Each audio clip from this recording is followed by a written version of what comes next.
Papua New Guinea is the kind of place most people have heard of but would struggle to find on the map. So why is it suddenly attracting a significant amount of geopolitical attention and high-profile visitors?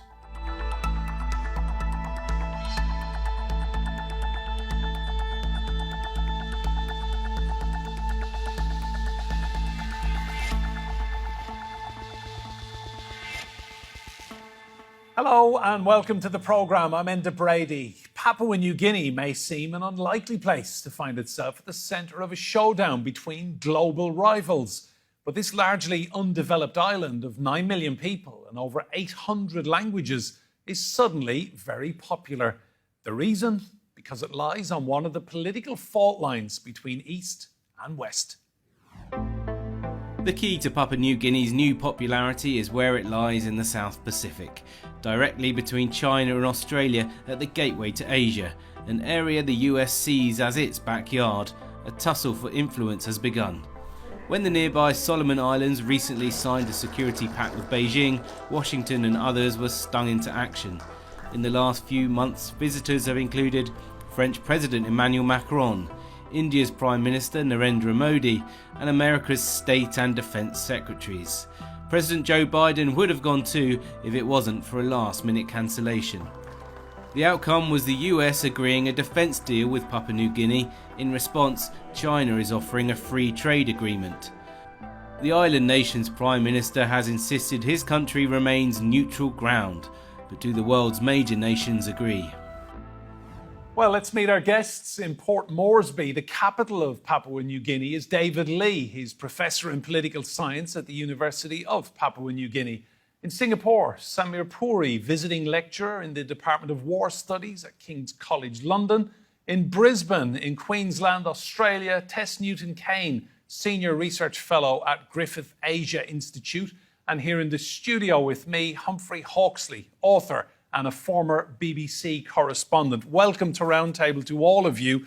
Going to go to you first, David, in Papua New Guinea. I'm grateful for your time. You have fought power cuts and connectivity issues to join us. So first of all, David, I'm going to read to you a quote from a former diplomat, Winnie Kayap from PNG. We'll take a look at that quote now. And she says about all this interest in Papua New Guinea from China, from the US and elsewhere, she says, "We are baffled. It's like watching two elephants playing on a patch of grass, and we are that patch. In the Second World War, we were in a war that had nothing to do with us. This is a repetition of that kind of thinking." David Lee, what do you make of that statement? Two elephants on a patch of grass, and you are that patch. Well, I think she's right. Obviously, interest in the South Pacific and Papua New Guinea sort of receded after the Second World War. So, I mean, the place was virtually forgotten after that. And it has been obviously America's and China's interest in the place that has sort of rekindled the attention that Papua New Guinea is receiving right now, which is quite amazing after this interregnum of since the 70 years since the First World War. But I guess you could see it as two elephants. I wouldn't say that living here, one doesn't experience it in that way.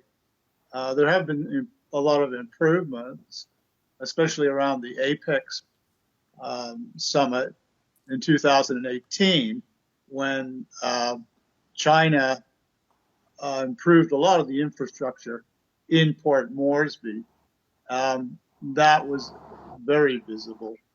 America's presence less visible, but as you know, there's been a security agreement recently signed with Anthony Blinken, and obviously things are changing there. It's getting this military attention now. Well, not primarily military, but it's. I think it is primarily military, actually, but it also includes security issues with climate change and economic development. So I'd say I think she can see them as imagine them to be elephants, but I wouldn't say that for ordinary people it's a constant overpowering reality. David, is it much of a talking That point? would be my Is it much of a talking point Excuse amongst me? people? Is it much of a talking point there amongst people? You know, you've got China and America, France taking an interest. Is it much of a talking point for people in Papua New Guinea? Oh, to a certain extent, yes. I mean, I suppose that at the intellectual level, there's sovereignty issues with the American security agreement. I don't think people analyze it closely, and whether or not they see the implications of this. I mean, there are opportunities, obviously. The opportunities are financial aid from both parties as they compete with one another, and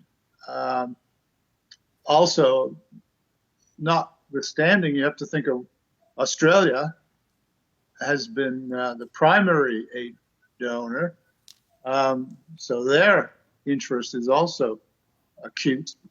So I'd say there's more than there are more than two elephants, I guess, for the country.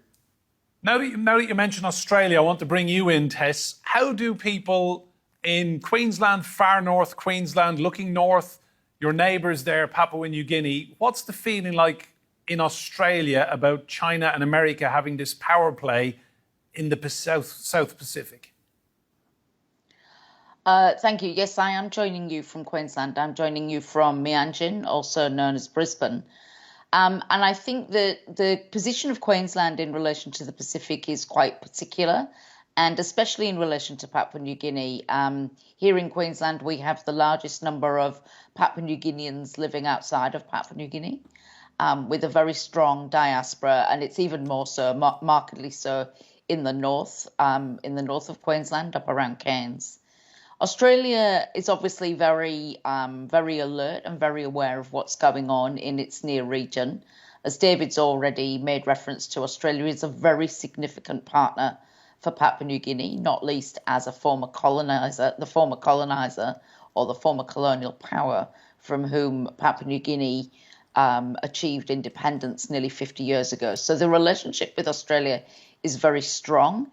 It's very deep. It has a number of facets to it. Some of them are more controversial than others. It's a relationship that, you know, has had peaks and troughs over time and can have certain pain points in it, particularly around things like visas and access and movement between the two places. The Australian position in terms of geostrategic competition in the region is quite alive to that. It's quite alive to that conversation. Certainly, Australians beyond the foreign policy and national security community are possibly taking more of an interest in the region than has previously been the case. It's always been a bit of a paradox here in Australia as to how little awareness people have of places like Papua New Guinea, Vanuatu, Solomon Islands that are very close to the eastern seaboard of Australia. That seems to have changed. That's changing and has changed in the last few years. We're seeing more media coverage of what's going on in those regions, in those countries, I should say. There's more discussion of things like how those countries can take part in things that are happening here in Australia, whether it's by way of labour mobility or sport or people-to-people links. So it's definitely provided a driver for an increase in what I usually refer to as Pacific literacy on the part of Australians, which is a knowledge and understanding of their near neighbourhood. Samir, I want to ask you, the Prime Minister, James Marape, says Pacific nations will refuse to choose between the US and China, but he has already pretty much chosen, hasn't he? And he's chosen the United States. Yes, and in fact, in the 3 years I've been working in Singapore, I've seen quite a number of Pacific, Southeast Asian, and South Pacific states maintaining this commitment to not having to choose and finding their options foisted upon them to have to make some sort of decision. And the thing that's really happened in Papua New Guinea's neighborhood is that the Solomon Islands, just a little bit to the east, clearly made a choice a couple of years ago to sign a security pact with China, and that alarmed America, Australia, and the Western countries to the extent that you've had that flurry of visits to Papua New Guinea. And it's culminated in, as we've described, this quite significant deal between Papua New Guinea and the USA around security assistance. I believe that the details of the pact they've signed indicate 15 or so years it will last for. It will provide, U.S. military access to, I think, 5 or 6 sites on Papua New Guinea. The U.S. Defense Department and the Defense Secretary Lloyd Austin is at pains to say that the U.S. is not going to set up a permanent base, military base in Papua New Guinea. But regardless, I think the point you make in your question is quite well made. It really is the case Papua New Guinea has chosen. But having said all of that, Papua New Guinea still has extensive economic relations with China, and they don't want to choose between this division of their sort of attention, security from America and Australia, and trade and prosperity from China. I think that's the balance they'd like to strike and maintain. Humphrey, you've reported extensively from Papua New Guinea over the decades. Is this an opportunity for the country to have two superpowers interested and get lots of investment in? Or is there a potential threat here down the line? I think it's an opportunity for the whole of the Oceania, the whole of the Pacific region, actually. I mean, the population of Papua New Guinea is about 10 million. It is, if you're talking Cold War terms, it is in Australia's backyard, which means it is in America's backyard. And therefore, if you go back to the Cuban Missile Crisis and all that sort of thing, there are lines that cannot be crossed. Now, during the Pacific War, which ended 78 years ago, the US drew up something called War Plan Orange. And that was what would happen if a rising power, then Japan, was going to take the Pacific. And they pretty much followed that, apart from Hawaii and Hiroshima, that was pretty much followed. It's classified, but one can presume there is a similar plan in operation now of how to deal with the Pacific. And during the Cold War, the Pacific was known as the American Lake. And if you look through there, you go beyond Papua New Guinea, Solomon Islands, Fiji, Vanuatu, Tuvalu, all these places that we've talked about. These, some as French sovereign territory, some are dependencies of America like Guam and Marshall Islands and things like this. You haven't really got a Chinese footprint on that. And if you're looking at the populations, which are not that big, but I mean, it's very strategic, you go to the Averil Marshall Islander or Papua New Guinea, and I'll be corrected and they would much prefer to go to Disneyland than they would to go to Tiananmen Square on holiday. So China has got a lot of catching up to do in forging alliances, in making friends, in bringing this region into its vision, because it's very much in a Western American vision. And nobody's going to build a huge base in Vanuatu or Papua New Guinea now. They've got these rights. It is significant. David, can I ask you, what are the main challenges facing Papua New Guinea right now? Would you say the people you speak to, students you mix with, what are the key priorities for them? Most obviously, development, infrastructure, law and order, and personal security, and not so much regional, international security.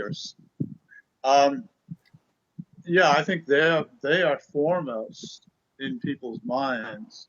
I mean, if you look at Papua New Guinea, it has a GDP that's greater than other Pacific nations. I mean, excluding Australia and New Zealand, but per capita, it lags behind Fiji, Tonga, Samoa.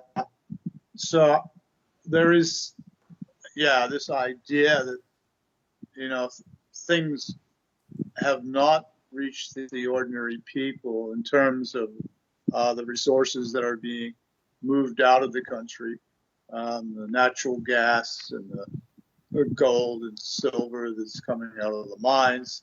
So I think those are foremost in people's minds. So this geopolitical struggle that's going on now, obviously, between China and the U.S. is not something that's right foremost on the ordinary person, obviously. So I would say that those are the issues that really concern the country. And of course, there is political corruption often recurs as a theme that people also point to. Can I just ask Samir? Samir, do people care where help comes from as long as it arrives? Depends on what you're being helped with. So there has been a provision in the US Papua New Guinea deal to mention things around maritime piracy and natural disasters as well.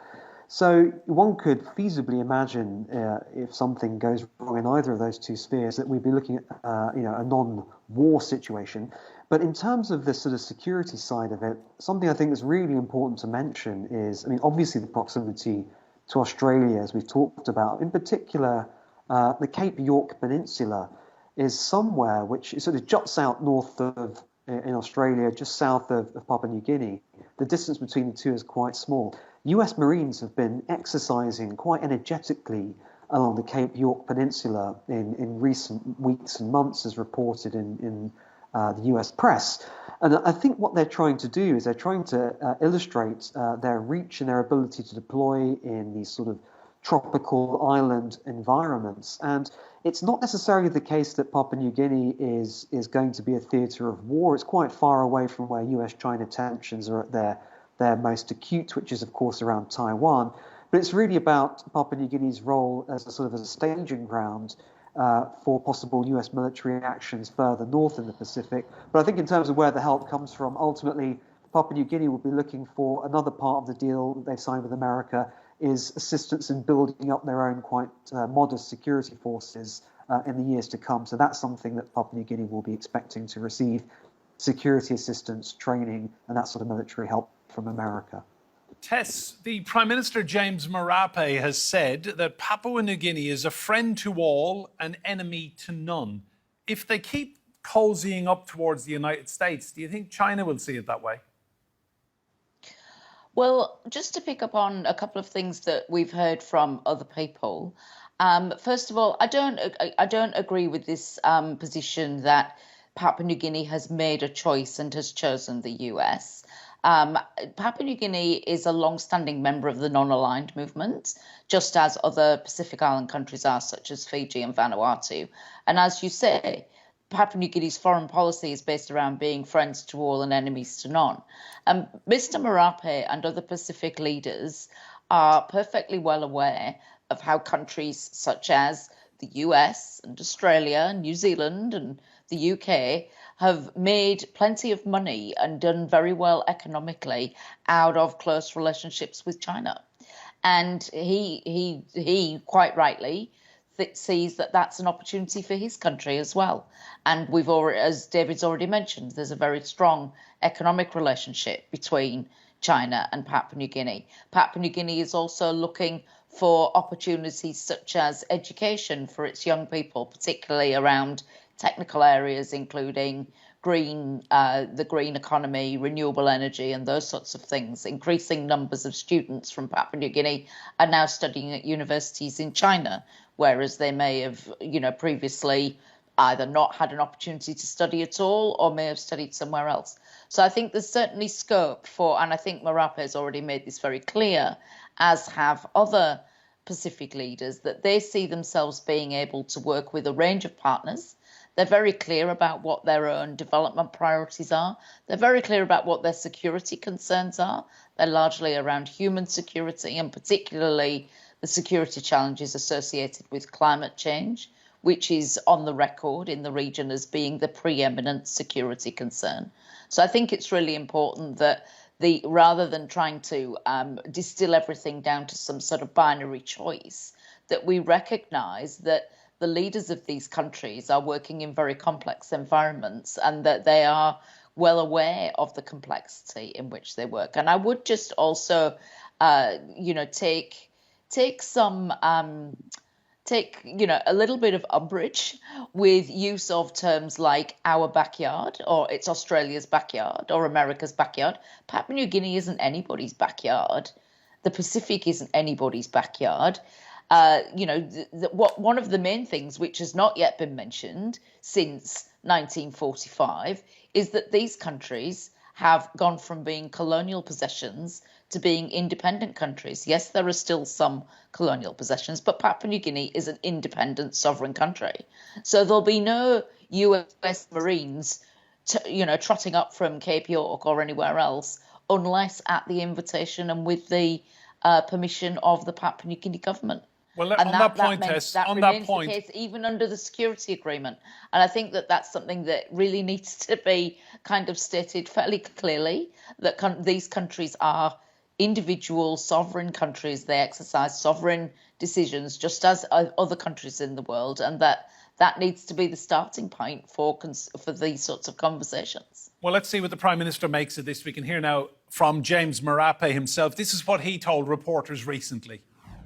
And I want to give assurance to everyone here, including our friends from Asia, that this is not about setting up for war. Rather, it's about setting a presence for nation building in Papua New Guinea and this part of our country, this part of planet Earth and in the Pacific. Humphrey, that's the current Prime Minister. One of his predecessors, Peter O'Neill, he says that the US Papua New Guinea Defence Cooperation Agreement has painted a target on PNG's back. How would you feel about that? I think this is the two arguments we just heard from Tess about this backyard thing, which is cited a lot in Washington when they're looking at strategic things, but is very different when you're on the ground in Papua New Guinea. I think what we're hearing from this discussion and from Papua New Guinea itself is that the cry from the global south that we are not going to be you are with us or you're against us again, that is over, and that's a large learning curve to be learnt in Washington, and they're not quite with it yet. But with the global south, and the other thing that's here is that the strong global institution, which has flown below the radar for a long time, is the United Nations General Assembly. And with the UN Security Council in paralysis, this body is getting more weight. It doesn't have any power, but it has influence and has sway. Papua New Guinea, Tuvalu, Nauru, population 11,000, they all have one single vote in that. And if you look at the voting through that, because Tess was talking about individual sovereign states there, I mean, in Syria, in the Rohingyas, with Crimea and Ukraine, these are massive votes that they have one way or another against Russia, against Syria. And when it comes to the Indian Ocean, where there's a territorial dispute between Mauritius and the Chagos Islands and Britain, Britain lost that vote by a huge majority. So this is becoming a voice. And I think that if either China or America wants to go into Papua New Guinea or the thing and says, right, now you're going to do our bidding, they are going to get not only the voice of Papua New Guinea saying, go away, they're going to get the global south shouting them down. Just on that point, I'll come back to you, David. Just finally, is this all an incredible opportunity for Papua New Guinea or a very worrisome threat coming down the line? I would think in both cases, yeah, it is an opportunity. Papua New Guinea can play China against the U.S. and the U.S. against China, but of course there is a threat and danger there. I want to ask Samir the same question. Samir, would you see this as an incredible opportunity for a country like Papua New Guinea or a threat coming down the line? Well, I suppose it's the most attention it's received from the possibility of US financial assistance, as we've heard, for several generations. But Tess's point about post-colonial legacy is really critical. And America and Australia are going to be very careful not to create any impression of superimposing their views over Papua New Guinea and to try to make it as beneficial to Papua New Guinea as it can be in terms of the deal and its reciprocity. But I would just say one thing about this deal, which is it's really part of America's contingency planning for what might happen if there is a war with involving China over Taiwan or perhaps even northern Philippines or something like this, maybe even in 10 or 12 years' time from now. And it's the possibility that the Americans may not be able to count on all of their partners and allies in the region. So they're trying to maximize the number that they have. And it's even though it may be a very good opportunity for Papua New Guinea in the short term, it's possible that the Americans could come calling for the full rights in this security partnership deal at some point, 10 years hence, if indeed the situation with China continues to worsen.